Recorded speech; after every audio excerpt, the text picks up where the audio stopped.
it has this form. It actually grows as a linear power of r, and for r going to infinity, naturally then becomes just solution of the free equation.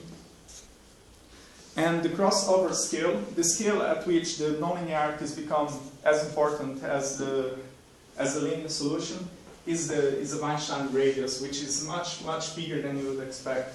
Okay.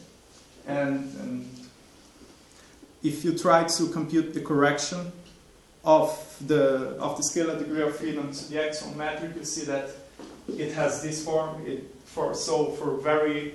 For our current observations, in which we are a very small radius compared to Weinstein radius, then these corrections are important.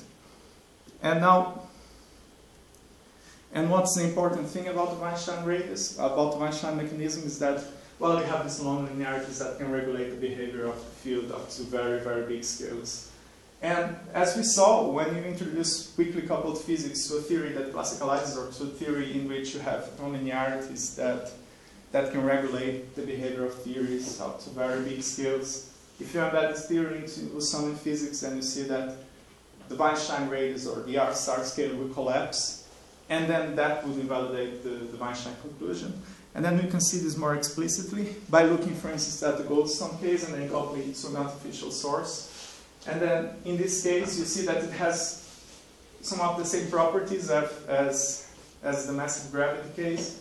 And then for very small radii, it has this growing property, which is essentially the Weinstein type growing.